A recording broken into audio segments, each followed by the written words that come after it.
Glória a Deus. Quantos estão felizes com Jesus? Põe a sua mão em seu coração. Peça ao Espírito para ministrar sua vida nessa noite. Oh, aleluia.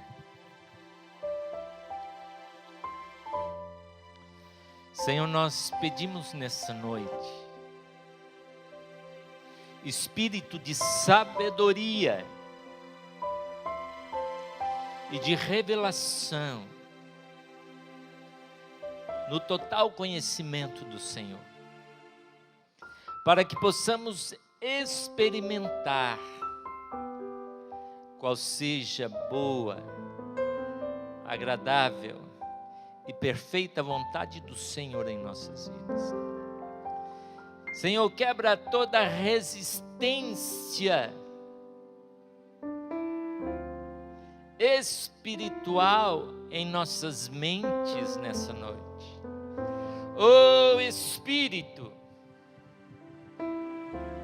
nós te pedimos, porque a tua palavra diz que as armas de nossas guerras não são carnais, mas são espirituais e poderosas em Deus, para destruir as fortalezas da nossa mente, para que possamos entender a sua vontade. Oh Espírito, anda no nosso meio nessa noite, nós te pedimos. Quebra cadeias, correntes, amarras. Ah, meu Deus, em nome de Jesus, levante a sua mão. Senhor, nós repreendemos toda ave de rapina que vem tentar roubar a semente da tua palavra. E nós pedimos em nome de Jesus, Deus, que a tua palavra venha e nos encontre neste lugar, como terra boa. É o que nós pedimos, meu Pai, em o nome do Senhor Jesus, em o nome de Jesus, aleluia. Diga para a pessoa do seu lado: Deus preparou essa campanha para você. Diga para o seu irmão: Deus vai falar com você nessa campanha. Glória a Deus. Nós estamos dando início nessa noite à campanha do mês de outubro, vivendo em plenitude. Existem algumas palavras na Bíblia que é muito fácil entender. De plano, você ouve e entende. Existem algumas palavras que nós precisamos, às vezes, estudar um pouco mais. Ou até mesmo, ao invés de definir, nós exemplificarmos, né? Por exemplo, arrependimento. Quando nós falamos em arrependimento, todo mundo sabe o que é, mas não sabe explicar às vezes, né? Existem algumas palavras, eu sei, mas não me manda explicar porque eu não sei explicar, eu sei para mim. Ok, então vamos exemplificar o arrependimento para que você possa entender o que a Bíblia está dizendo. Certa vez, um pai saiu caminhar com seus filhos. Em Minas tem muito disso, né? Aqui no Rio o povo vai para a praia, mas em Minas eles saem caminhar pela rodovia. E estava lá o pai caminhando com os dois filhos pela rodovia. E de repente, ele encontra um amigo e começa a conversar com aquele amigo. E você sabe menino como é, né? Um correndo para lá, outro correndo para cá. E o pai esquece dos meninos e começa a conversa.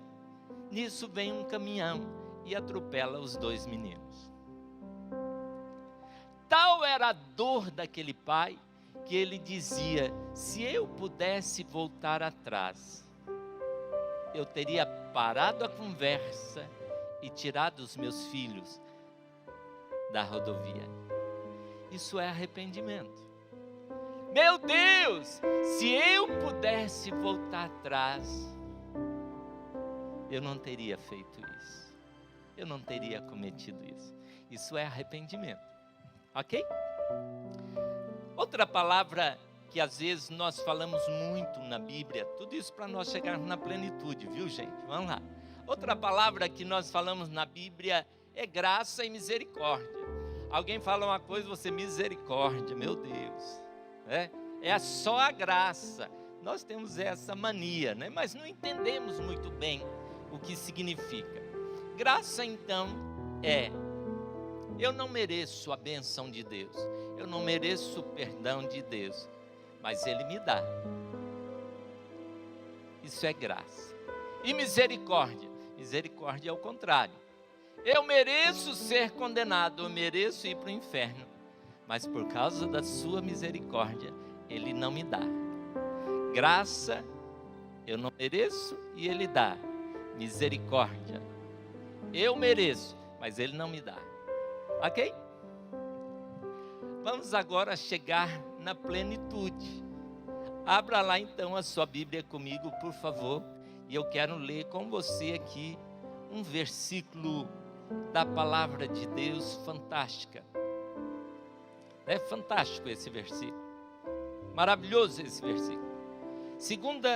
Colossenses 2, 9. Colossenses 2, 9. Aleluia. Colossenses 2, 9. Diz assim: porque nele habita corporalmente. Diga comigo, corporalmente. Diga para a pessoa do seu lado, corporalmente. Toda a plenitude da divindade. Olha que interessante. Paulo dizendo e falando sobre Jesus, ele diz que em Jesus, corporalmente, naturalmente, habita toda a plenitude da divindade. A primeira coisa que eu preciso entender sobre plenitude é que a plenitude precisa de um corpo. De um corpo.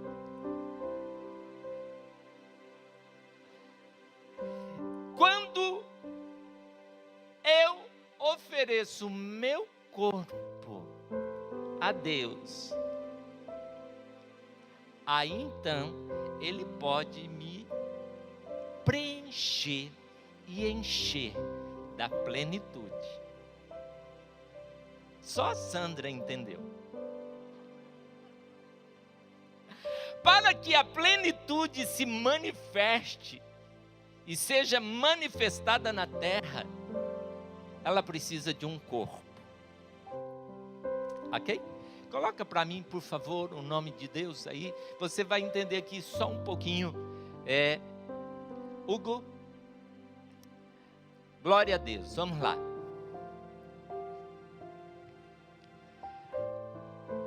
Quando nós estudamos a Bíblia, nós precisamos entender um pouco alguns detalhes bíblicos, alguns detalhes que são simples, mas que são que são de uma profundidade tremenda. Primeiro, volta lá, por favor, o nome de Deus. Esse é o nome de Deus em hebraico. E o nome de Deus, ele traz a plenitude. Por isso, Jesus disse: em meu nome, vão em meu nome e curem. Em meu nome, expulsem os demônios. Em meu nome. Porque sem o nome de Deus, não há plenitude. Vamos entender um pouquinho.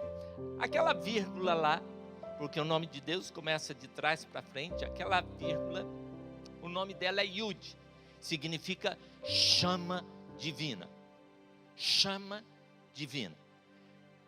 Aquela, Jeová, vamos lá, aquele tipo um H, ali do lado, da segunda palavra, o Het, significa sopro divino. E aquele cajado, o Vav, significa a união do espiritual com o natural. Por que 4 letras?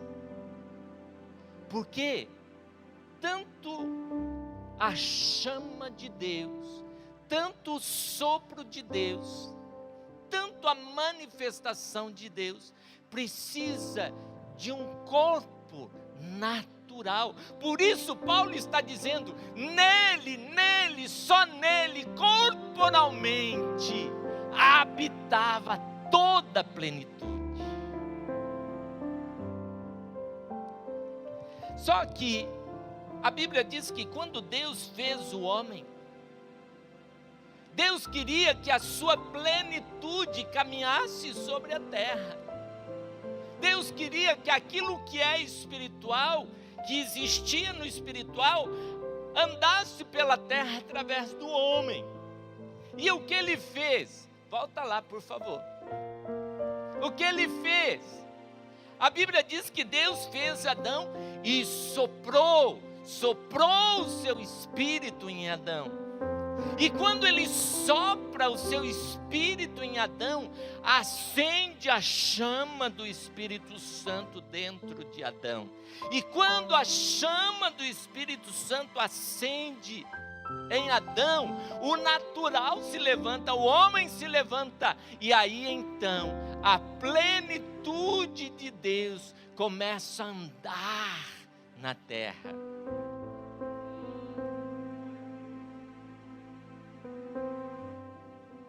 Aqui nós teremos que dar uma aula, né? Numerologia bíblica, letras hebraicas, precisava dar uma aula, mas vamos lá, para você entender. O que ocorreu no Éden? Ocorre no Éden que quando o homem peca, o Espírito de Deus, a chama de Deus, apaga no coração do homem. E o homem deixa de ser pleno, o homem pleno. Eva deixa de ser uma mulher plena. O homem deixa de ser. Só que a Bíblia diz que houve um desespero no coração de Deus. Ele falou, não. Vai vir o dia em que eu vou enviar o meu filho. Eu vou enviar aquele que há de nascer de mulher. E quando ele vier, eu vou restaurar a minha plenitude, o meu espírito dentro do homem. E o homem vai levar de novo no seu corpo natural, no seu corpo mortal, a minha plenitude, o meu Espírito Santo. E aí acontece, quando Jesus ressuscita, né? Quando Jesus ressuscita, ele aparece para os seus discípulos e ele sopra o Espírito dele sobre os discípulos. A primeira coisa que Jesus restaura é o sopro dele sobre o Espírito, sobre os discípulos. Interessante que há uma questão teológica em cima dessa passagem, que os teólogos falam, mas o Espírito Santo desceu nesse dia que Jesus soprou ou desceu no dia de Pentecostes? Eles não entendem que Deus estava restaurando a sua plenitude no corpo natural. Então, Jesus sopra, e no dia de Pentecostes, então eles veem uma chama divina, uma centelha divina na cabeça dos discípulos, ou seja, Deus restaurando a sua plenitude no corpo humano. E aí então, quando o Espírito Santo vem, a plenitude de Deus começa a andar na terra. Antes andava através de Jesus, agora começa a andar na terra e caminhar na terra através de corpos mortais, como eu e você que tem o Espírito Santo. Amém? Você pode aplaudir o Senhor por isso? Aleluia. Aleluia. Podia até parar aqui, né, irmãos? Podia até parar aqui, vamos orar agora para receber a plenitude de Deus, né? Mas aí então, Deus começa a sua história na terra novamente. E aí, quando você começa a estudar a Bíblia, por isso é importante estudar a palavra de Deus. Por isso é importante você meditar, gastar tempo, pesquisar, né, Eliette? Pesquisar, Eliette está ficando afiadinha, né? Pesquisar a palavra de Deus, né? Para a gente ir aprendendo isso. Então, a palavra plenitude aqui, vivendo em plenitude, é que através de Jesus, Deus restaurou em minha vida e em sua vida a presença dele no nosso corpo mortal. Antes, a glória de Deus só estava no espiritual, mas a partir da morte de Jesus, Deus então agora, a glória que era derramada só no templo, agora é derramada em corações, para que esses corações possam então carregar e viver a plenitude de Deus completamente. Amém?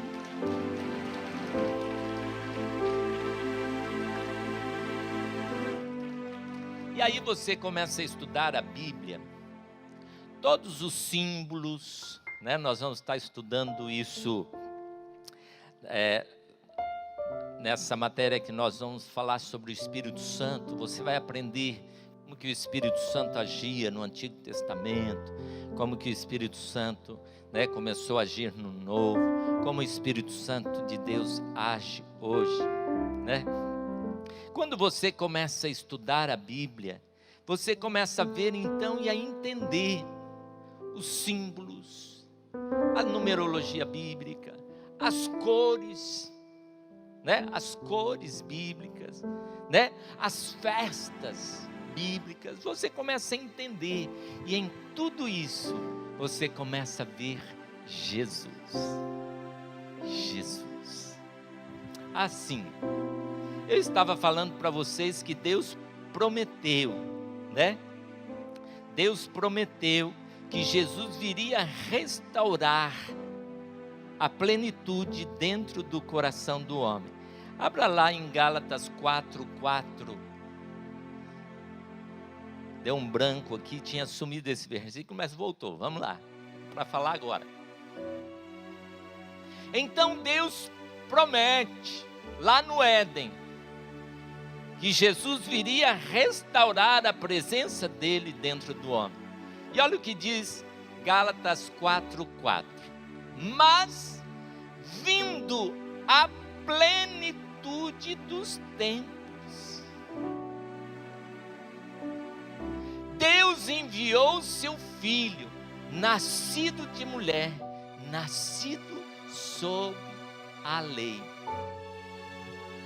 O tempo completo, preencheu o tempo, né? Deu o tempo certinho, na plenitude do tempo.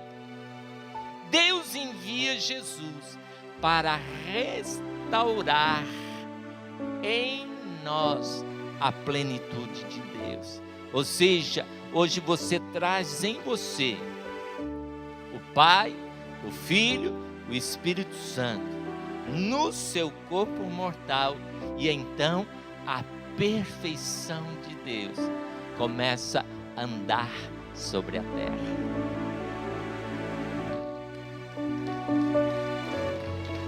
Aleluia! Você sabe qual é a maior inveja do inferno contra você? A maior inveja do inferno contra a sua vida é que você é pleno. Por que você é pleno? Porque além de você ter uma vida, o Espírito de Deus, as coisas espirituais, você tem um corpo que manifesta a plenitude e a glória de Deus. Você não entendeu? Hoje, o Espírito Santo, através de Jesus, restaurou em nós a presença de Deus. E hoje Deus pode usar corpos mortais, como o meu e o seu, para manifestar a sua presença, para manifestar a sua glória e para manifestar a sua plenitude, a sua totalidade. Aleluia. Amém.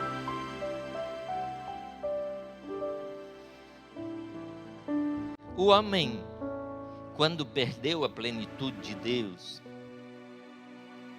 Deus criou o homem, em primeiro lugar, para ser profeta. Eu e você fomos criados para profetizar.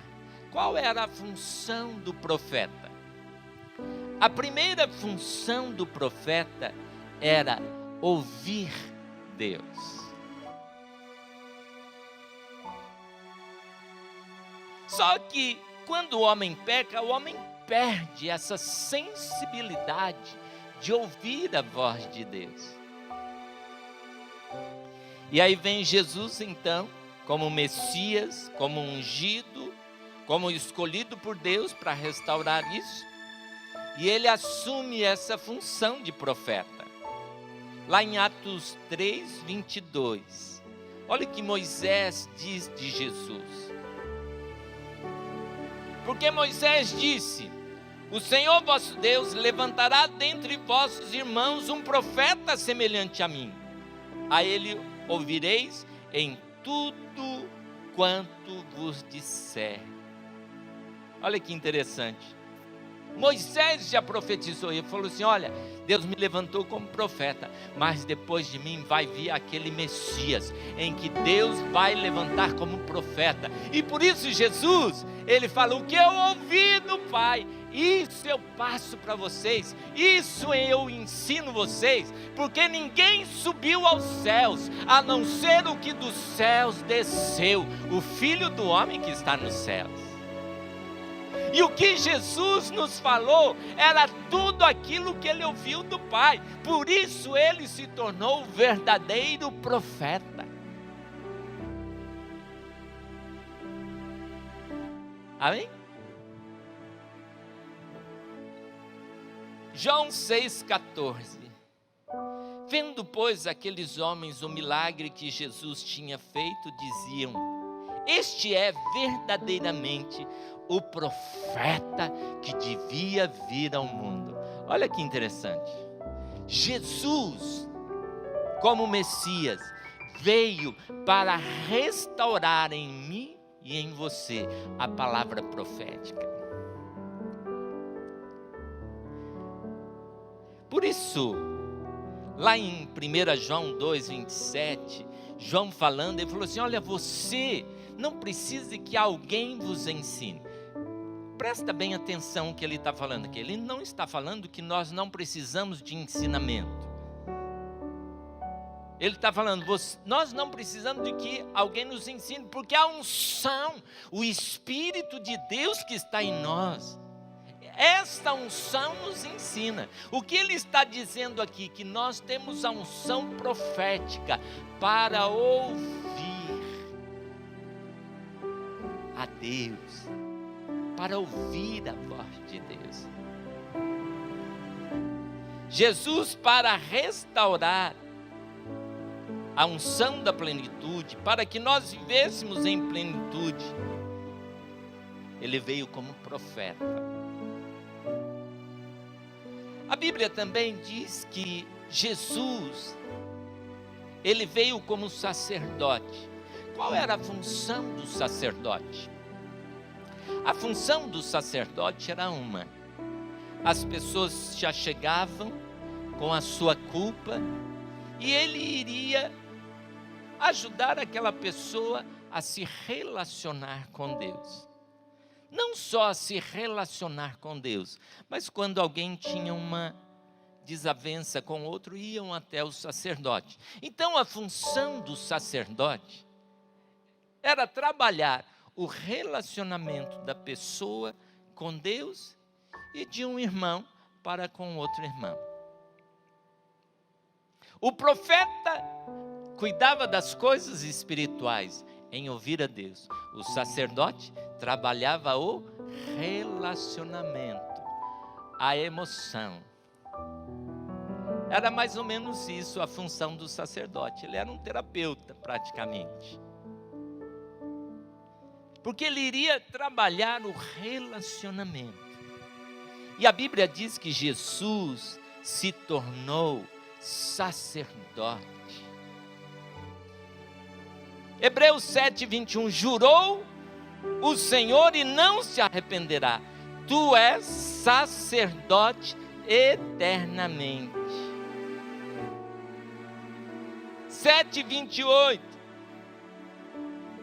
porque a lei constituiu sumo sacerdote a homens fracos, mas a palavra do juramento que veio depois da lei constitui ao Filho, perfeito para sempre. Ora, do que temos dito é que temos um sumo sacerdote, tal que está sentado nos céus, à destra do trono da majestade.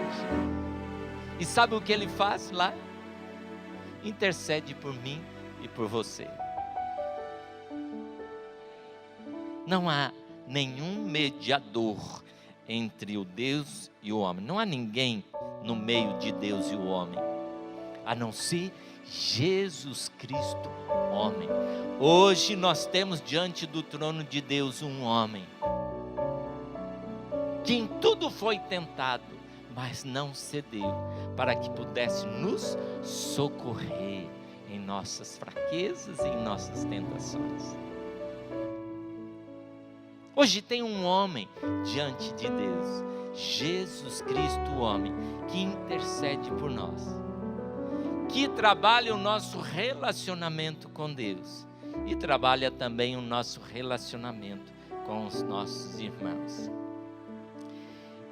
E a Bíblia diz que Jesus veio restaurar a unção profética, a unção sacerdotal, e ele veio restaurar também o nosso domínio natural como rei.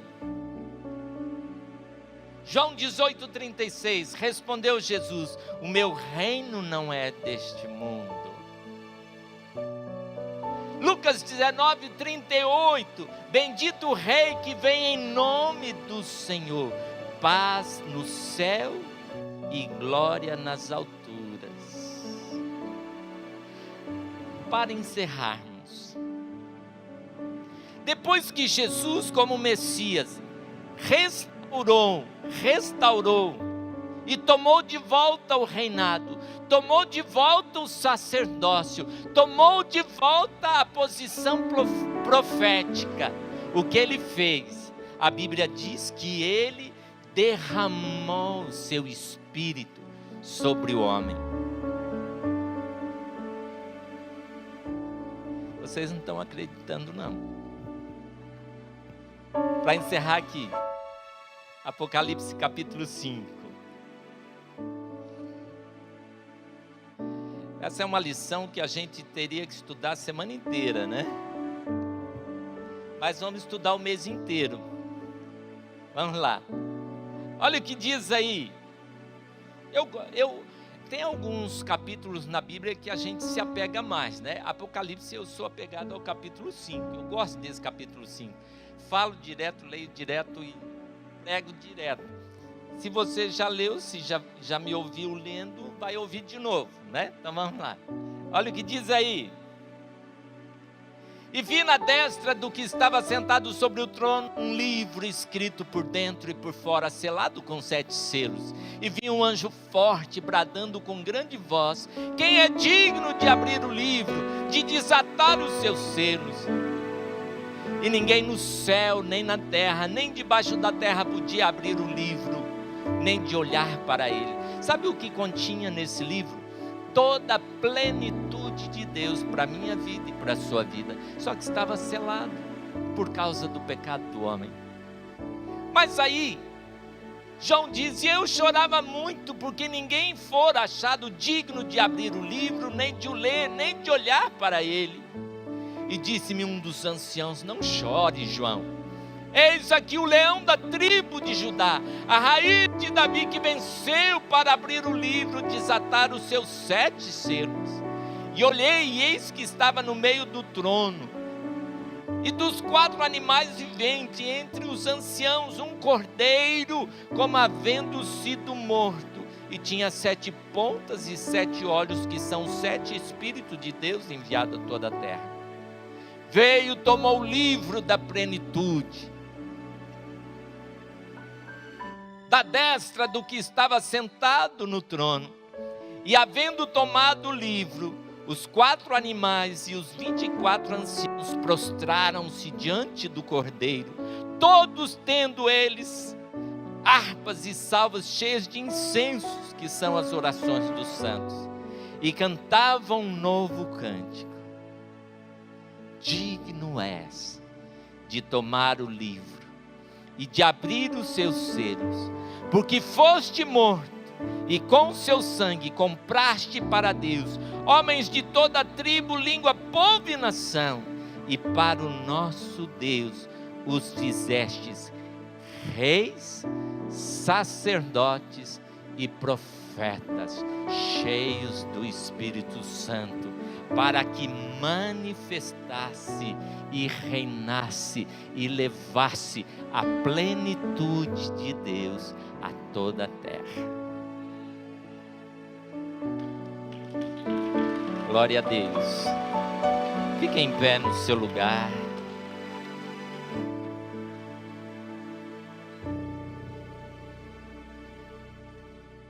A plenitude de Deus foi conquistada por Jesus na cruz do Calvário. Que a vida de Deus, o propósito de Deus, a vontade de Deus para a sua vida. Só que Deus quer que esta plenitude habite em nosso corpo. Onde você chegar, você vai levar a plenitude de Deus, como profeta, como sacerdote e como rei. Amém, queridos? Levante as suas mãos a Deus. Vamos orar ao Senhor. Quero orar por você. Você vai levar para a sua casa hoje o óleo da unção. Os pastores não podem ungir, porque não pode tocar. Então, como você não pode ser ungido, você vai levar o óleo de uma vez, amém? Então, os pastores, por favor, segurem aqui. Tem mais um cestinho ali, Luiz Manuel, por favor, segure para nós. Você vai levar a unção da plenitude para a sua vida. Deus quer te ungir.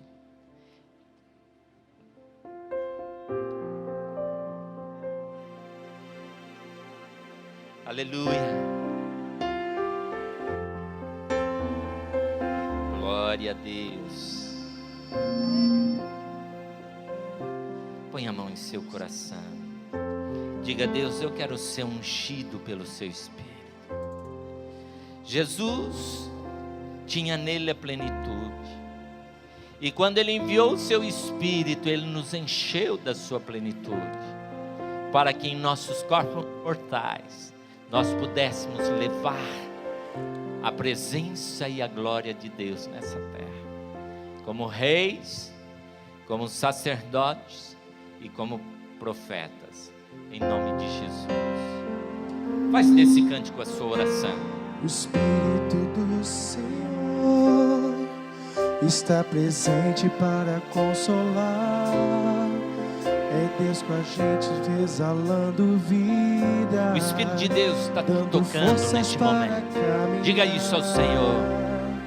O Espírito do Senhor está presente, consolar. É Deus com a gente exalando vida, forças para caminhar. Aleluia! Ele nos ungiu para pregar libertação e quebrar cadeias, para restaurar os corações. Pegue um óleo, esse é o seu óleo. E Ou por família, eu acredito que não deva dar para todo mundo, né? Então, um por família, né? Venha pegar o seu óleo. A fim de que se chamem, a fim de que se chamem, a fim de que se chamem carvalho de justiça. Ele nos ungiu, e Ele nos ungiu para pregar libertação e quebrar cadeias, para restaurar os corações e anunciar o ano aceitável do Senhor, a fim de que se chamem, a fim de que se chamem, a fim de que se chamem carvalho de justiça. Levante as suas mãos, levante esse óleo da sua mão. O óleo fala da presença do Espírito em sua vida. O óleo representa aquilo que Jesus veio restaurar em sua vida. Jesus veio te dar e veio fazer de você rei na parte natural. Deus veio fazer de você um sacerdote, para que você pudesse se relacionar com Deus e se relacionar com as pessoas. Deus veio fazer de você um profeta, para que você pudesse ouvir a voz de Deus e pregar a palavra de Deus. E tudo isso Ele quer fazer no seu corpo. Por isso Ele vai te curar. Para que você pudesse levar a plenitude de Deus. Ele cura você fisicamente. Ele liberta você de toda opressão. Ele cura suas emoções, seus sentimentos, para que você carregue a plenitude de Deus. Em nome de Jesus, Ele me ungiu, declare isto. E Ele nos ungiu para pregar libertação. Profetize isso. E quebrar cadeias, para restaurar os corações e anunciar o ano aceitável do Senhor, a fim de que se chamem, a fim de que se chamem, a fim de que se chamem. Amém. Levante as suas mãos. Que o Senhor te abençoe e te guarde. Que o Senhor faça resplandecer o seu rosto sobre ti. Que o Senhor tenha misericórdia de ti. E que o Senhor te unja de tal forma que você possa viver a plenitude de Deus de forma completa no seu corpo, em nome de Jesus. Amém? Deus abençoe. Estamos encerrados. Que o Senhor te unja em nome de Jesus.